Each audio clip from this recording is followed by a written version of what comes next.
En cette fête de Saint Monseigneur François de Laval, nous allons proclamer en parole de vie l'Évangile de ce jour. Je suis le bon pasteur et je connais mes brebis, et mes brebis me connaissent, comme le Père me connaît et que je connais le Père. Et je donne ma vie pour mes brebis. J'ai encore d'autres brebis qui ne sont pas de cet enclos. Celles-là aussi, il faut que je les mène. Elles écouteront ma voix et il y aura un seul troupeau, un seul pasteur. C'est pour cela que le Père m'aime, car je donne ma vie pour la reprendre. Personne ne me l'enlève, mais je la donne de moi-même. J'ai pouvoir de la donner et j'ai pouvoir de la reprendre. Tel est le commandement que j'ai reçu de mon Père.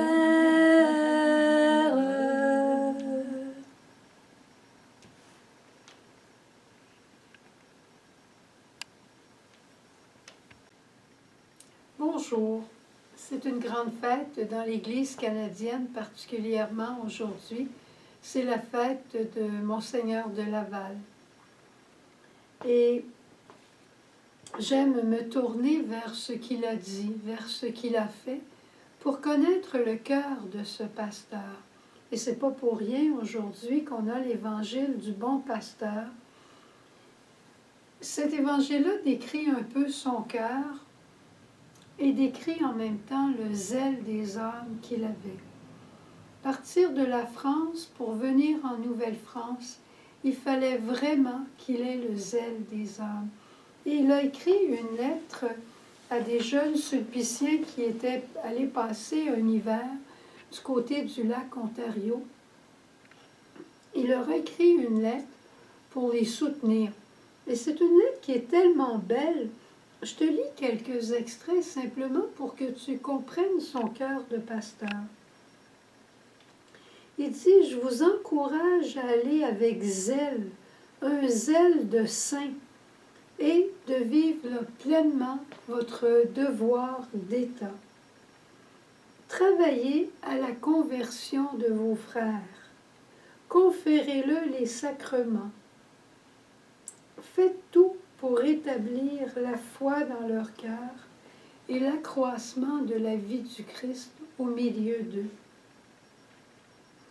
Et il les exhorte à vivre tous les deux, ces deux jeunes sulpiciens-là, à vivre ensemble une sainte union. Notre fondatrice, Sœur Jeanne, dirait « Vivez dans la communion par la complémentarité de vos charismes ». Lui, il disait « Vivez une sainte union ». Et une chose que j'ai trouvée magnifique, il exhortait les jeunes sulpiciens à écrire, à correspondre et à rester en relation avec les pères jésuites qui avaient 50 ans avant évangélisé dans ce coin-là, qui n'étaient pas nécessairement des experts en la matière, mais qui avaient plus d'expérience qu'eux autres. Alors il leur disait, restez en relation avec eux autres. Quand c'est possible pour vous de leur écrire, écrivez-leur. Il faisait tout pour susciter l'unité. J'ai regardé quelques-unes de ces phrases et j'ai l'impression que c'était un homme au cœur de feu et au cœur doux et humble. Est-ce qu'il y a eu ça par nature ou bien par grâce ou grâce sur la nature? J'en sais rien. Mais ce que je sais, c'est qu'il parle beaucoup, beaucoup de la patience. Et ce fait, on dit, on peut se faire aimer par la douceur, la patience et la charité. J'ai envie de te conter une histoire sur la patience. Parce que je pense que c'est le cheval de bataille de beaucoup de personnes, surtout dans notre monde qui va assez vite. Et je me souviens à la maison comment maman, elle travaillait à l'extérieur, elle travaillait à la maison, elle revenait à 6 heures. Nous, mon frère et moi, on était assis bien tranquilles à regarder la télévision.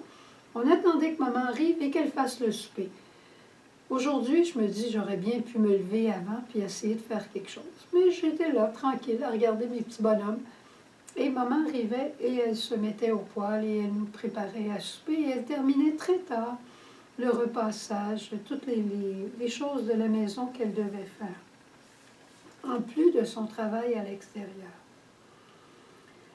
Puis, elle s'impatientait souvent. C'était une Irlandaise d'origine, mon père aussi. Alors, ils avaient des caractères bouillants et l'impatience était de mise dans la maison. Et voilà que, dans les dernières années, puis très souvent, je voyais maman aller au sacrement du pardon, ou donner de l'argent à Saint-Antoine de Padoue. Puis elle disait qu'elle avait perdu sa patience, puis qu'elle voulait la retrouver avec Saint-Antoine.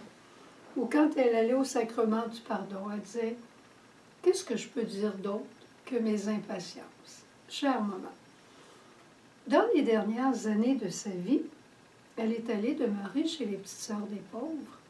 Et quand elle est décédée, les infirmières, les préposées me parlaient de maman et me disaient « Quelle femme patiente! Quelle patience dans le cœur de cette femme! Quelle patience! » Moi, je me disais, est-ce qu'il parle de maman ou il ne parle pas de maman? C'est-tu la même maman que moi j'ai connue? Et ce que j'ai compris un peu plus tard, c'est que maman, elle avait travaillé beaucoup dans tous les domaines, mais elle avait aussi fait des efforts pour devenir patiente. Et évidemment qu'à la fin de sa vie, dans les dernières années, elle avait le cœur beaucoup plus paisible, elle avait moins d'occupation, mais en même temps, la grâce de Dieu agissait en elle. Et elle correspondait de manière merveilleuse à la grâce. Et c'était beau d'entendre tout le monde qui me parlait de la patience de ma mère. Je dois dire qu'en entendant tout cela, je me disais, pour moi, il n'y a rien d'impossible à Dieu. Peut-être que toi aussi, ça peut t'encourager. Monseigneur de Laval disait, « L'Esprit de Dieu demande un cœur paisible, recueilli, et non pas un cœur inquiet et dissipé. Il vous faut un visage joyeux et modeste. » Je pense que ces moments sont dans les dernières années.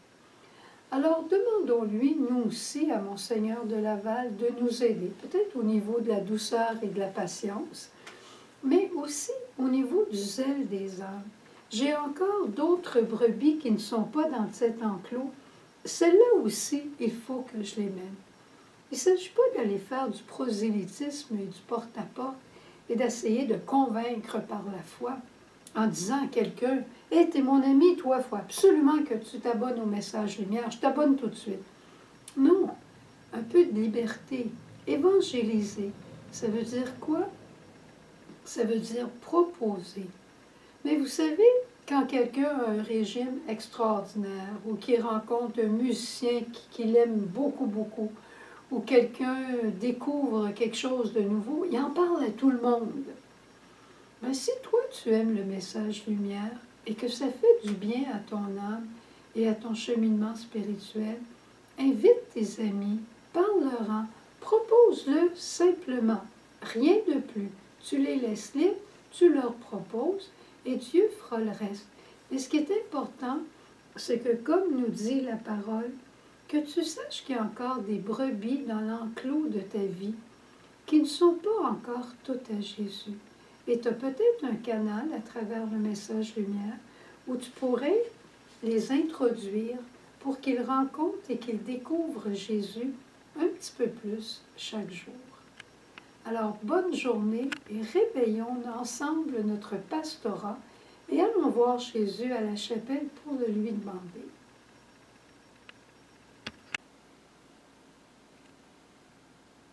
Jésus, en cette fête d'un de nos pasteurs de l'Église canadienne, nous venons à toi pour te demander cette grâce d'avoir un cœur de pasteur et de bâtir ensemble ton Église. Je l'aime, mon Église. Je l'aime, mon Église, je l'aime. Veux-tu la bâtir avec moi? Je l'aime, mon Église, je l'aime.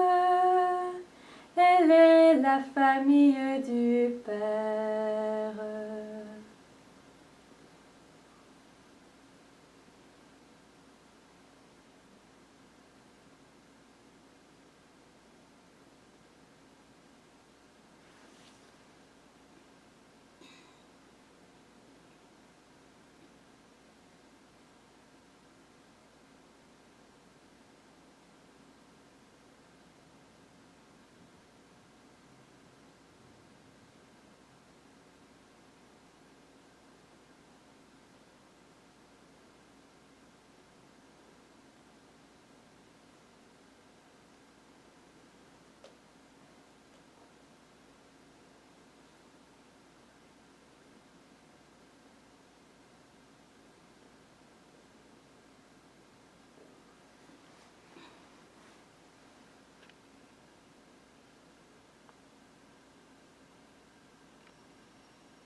Merci Jésus de nous bénir ce soir, de nous bénir aussi à la prière de Monseigneur de Laval, de bénir toute notre Église, toute la grande Église universelle, l'Église canadienne. Que le Seigneur nous bénisse et nous garde, et qu'il fasse briller sur nous un visage joyeux et heureux d'appartenir au Christ.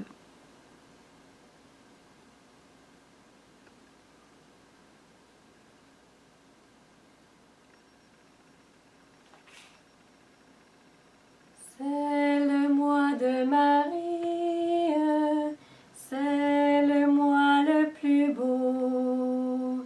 À la Vierge chérie, disons un chant nouveau.